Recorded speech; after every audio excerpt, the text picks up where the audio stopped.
श्रीराम राम राम श्रीरामचन्द्र जय।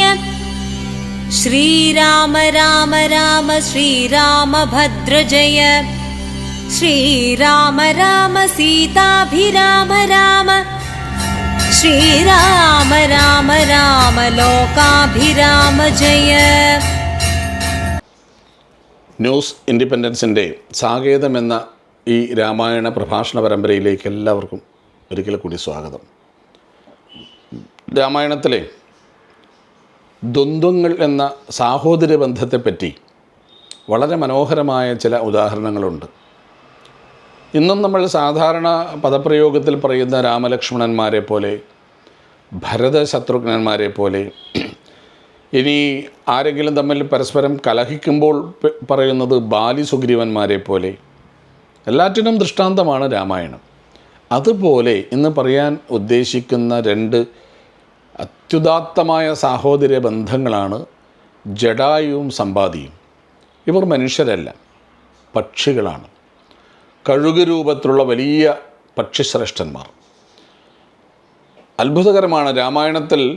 രാമായണത്തിൻ്റെ കഥയ്ക്ക് കാര്യമായ സഹായം നൽകിയ രണ്ട് പക്ഷിശ്രേഷ്ഠന്മാരാണ്. ഒരിക്കൽ ഇവരുടെ കുട്ടിക്കാലത്ത് ഒരു മത്സരമുണ്ടായി. ആരാണ് സൂര്യനെ ആദ്യം തൊടുക? അങ്ങനെ രണ്ടുപേരും പറക്കാൻ തുടങ്ങി.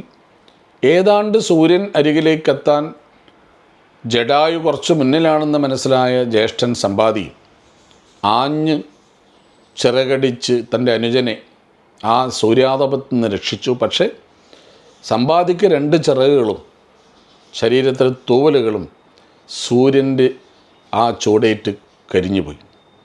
അങ്ങനെ കരിഞ്ഞുപോയ സമ്പാദി താഴെ ഏതാണ്ട് രാമേശ്വരം ഭാഗത്തുള്ള നിശാകരമുനിയുടെ ആശ്രമത്തിൻ്റെ മുറ്റത്ത് വന്ന് വീണു. പാവം, ചിറകില്ലാതൊരു പക്ഷിക്കും ഇര തേടാൻ കഴിയില്ല. എന്തുകൊണ്ടോ ചില ദീർഘദൃഷ്ടിയായ മഹർഷി സമ്പാദിയോട് പറഞ്ഞു, നീ ഇവിടെ കിടന്നോളൂ, ഈ ഗുഹയിൽ താവളമാക്കി, നിൻ്റെ ഇര ഇവിടെ വരും. ഒരു കാലത്ത് ശ്രീരാമ ദൗത്യവുമായിട്ട് വാനരസേന ഇവിടെ ഇതുവഴി വരുമ്പോൾ നീ അവർക്ക് വഴി പറഞ്ഞു കൊടുക്കണം എന്ന് അന്ന് നിനക്ക് ചിറക് വരുമെന്ന് അനുഗ്രഹിച്ചിട്ട് മുനി പോയി.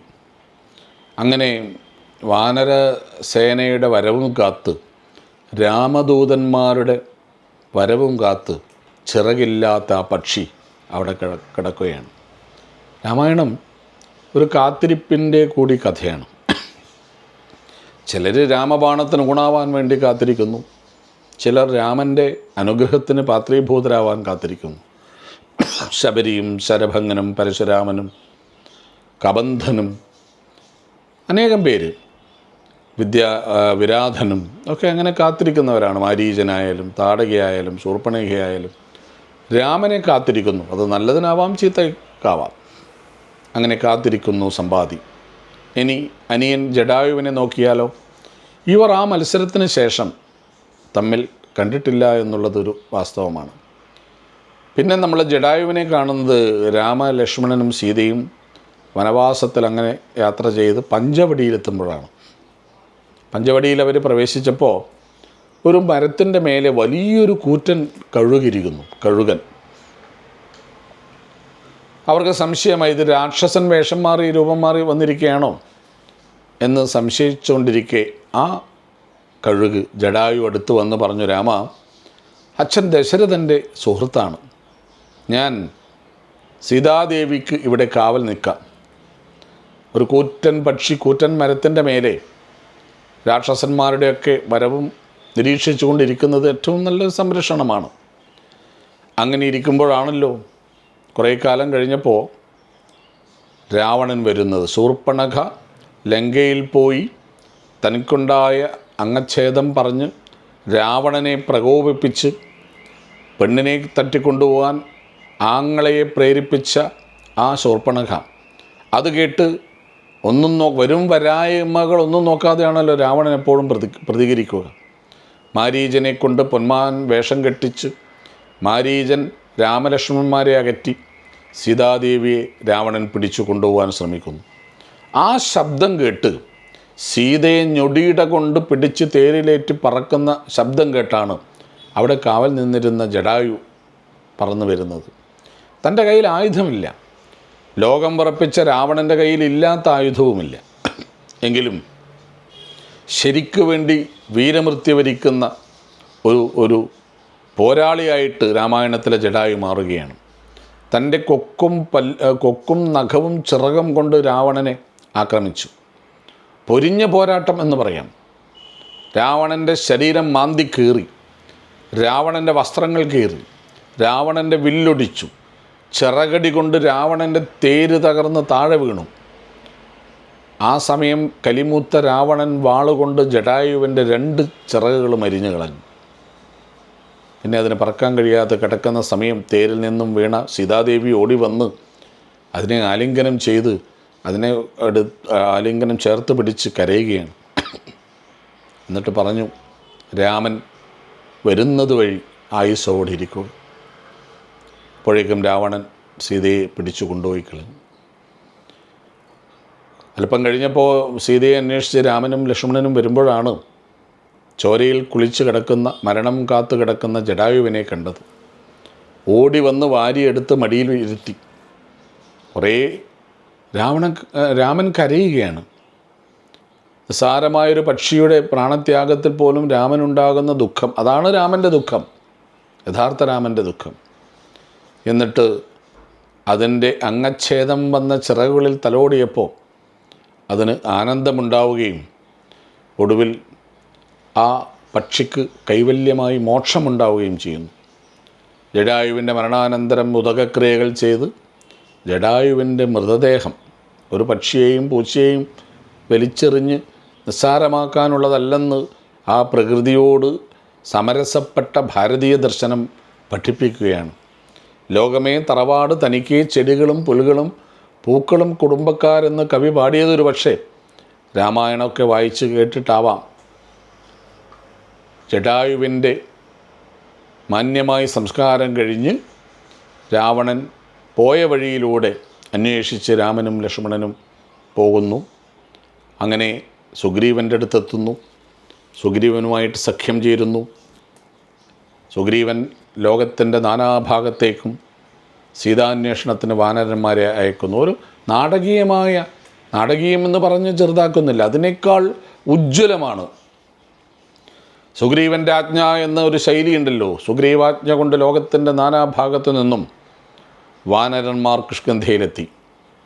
ഇനി സീതയെ കണ്ടുപിടിക്കണം. പല ലക്ഷണങ്ങളും പ്രകാരമൊക്കെ തെക്കോട്ടാണെങ്കിലും രാവണൻ കൊണ്ടുപോയത് കൊണ്ട് എവിടെയും കൊണ്ട് ഒളിപ്പിക്കാൻ സാധ്യതയുണ്ട് എന്ന് സുഗ്രീവൻ അറിയാം. അങ്ങനെ സേനയെ 4 ആക്കി 4 ലക്ഷം പേരെ ഓരോ ലക്ഷത്തെയും ഓരോ ദിക്കിലേക്ക് ആ പ്രസവണ പർവ്വതത്തിൻ്റെ മേലെ കയറിയിരുന്ന് ഈ ലക്ഷക്കണക്കിന് വാനരന്മാരോട് സുഗ്രീവൻ നടത്തുന്ന ഉജ്ജ്വലമായൊരു പ്രസംഗമുണ്ട്.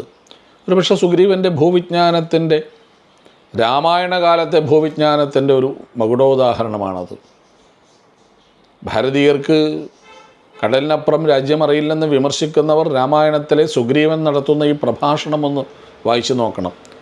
ലോകത്തിൻ്റെ ഓരോ രാജ്യങ്ങളെക്കുറിച്ച്, അവിടുത്തെ ജീവിതത്തെക്കുറിച്ച്, അവിടുത്തെ ജനങ്ങളുടെ പ്രത്യേകതയെക്കുറിച്ച്, അവിടുത്തെ കാലാവസ്ഥയെക്കുറിച്ച്, അവിടുത്തെ മലകളെക്കുറിച്ച്, മഴകളെക്കുറിച്ച്, ഇന്നുള്ള ജപ്പാൻ വരെയുള്ള, അല്ലെങ്കിൽ അമേരിക്ക വരെയുള്ള, ആഫ്രിക്ക വരെയുള്ള, ബാലി വരെ എല്ലാ സ്ഥലങ്ങളും സമഗ്രമായി പ്രതിപാദിച്ചുകൊണ്ടാണ് സുഗ്രീവൻ ഓരോ ദേശത്തേക്കും സേനകളെ അയക്കുന്നത്. അതിൽ തെക്കോട്ട് ലക്ഷണം വെച്ച് കുറച്ച് കാര്യമായ അംഗദൻ, ജാംബവാൻ, നളൻ, നീലൻ, ഹനുമാർ, ഈ പ്രഗത്ഭരെയൊക്കെ തെക്കോട്ട് അയക്കുന്നു. ആ തെക്കോട്ടുള്ള വാനരസേന കടൽ തീരത്തേക്ക് വരുന്ന വഴിയിലാണ് ചാവാതെ കിടക്കുന്ന, അല്ലെങ്കിൽ ചാവാൻ കിടക്കുന്ന സമ്പാദിയെ കാണുന്നതും സമ്പാദി ഇവരെ കാണുന്നതും. കുറേ കാലം ആഹാരം കഴിക്കാതെ വിശന്ന് നിൽക്കുന്ന സമ്പാദി, ഒരു കൂറ്റൻ വികൃത രൂപത്തിലുള്ളൊരു പക്ഷി കിടക്കുന്നത് കണ്ട് ഇത് രാക്ഷസരാണോ എന്ന് സംശയിക്കുന്ന വാനരന്മാർ. ഒടുവിൽ അംഗദൻ ധൈര്യം സംഭരിച്ച് ആ ഗുഹയിൽ നിന്ന് സമ്പാദിയെ പുറത്തേക്ക് എടുത്തു വെച്ച് കൊണ്ടുവന്നു. വാനരന്മാർ സീതയെക്കുറിച്ചും നേരത്തെ മരിച്ചുപോയ ജടായുവിനെക്കുറിച്ചും രാവണനെക്കുറിച്ചൊക്കെ പറയുമ്പോൾ സമ്പാദിക്ക് കാര്യങ്ങൾ ഏതാണ്ട് മനസ്സിലായി. സമ്പാദി പറഞ്ഞു, എൻ്റെ മകൻ സുപാർശൻ എനിക്ക് പറഞ്ഞു തന്ന്, ആ പക്ഷി ലങ്കയിലൊക്കെ പറന്നു പോയിട്ടുണ്ടാവാം, രാവണൻ കൊണ്ടുപോയിട്ടുണ്ട് സീതാദേവിയെ. ഇതുവഴി പോകണം, കടൽ കടക്കണം, ഇത്ര കിലോമീറ്റർ ദൂരെയാണ് ലങ്ക, അവിടെയാണ് രാവണപുരി, അവിടെയാണ് രാവണൻ. അങ്ങനെ വാനരസേനക്ക് സമ്പാതി വഴി പറഞ്ഞു കൊടുക്കും. സമ്പാതി നിശാകര മുനിയുടെ അനുഗ്രഹമുണ്ട്, ഇതുവഴി വരുന്ന എപ്പോഴെങ്കിലും നീ രാമകാര്യത്തിന് വരുന്നവർക്ക് വഴി പറഞ്ഞു കൊടുക്കുമ്പോൾ നിനക്ക് ചിറകുണ്ടാകും, തൂവലുണ്ടാകും. ആ അനുഗ്രഹം സഫലമായി.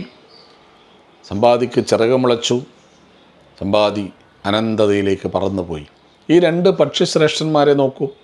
അനുജൻ രാമന് വേണ്ടി ചിറക് രണ്ടും രാവണനാൽ അരിഞ്ഞു വീഴ്ത്തി മരണപ്പെടുമ്പോൾ, ജ്യേഷ്ഠൻ രാമകാര്യത്തിന് വേണ്ടി വഴി പറഞ്ഞു കൊടുത്തപ്പോൾ തൂവലുകൾ മുളച്ച് ചിറക് മുളച്ച് പറന്നു പോകുന്നു.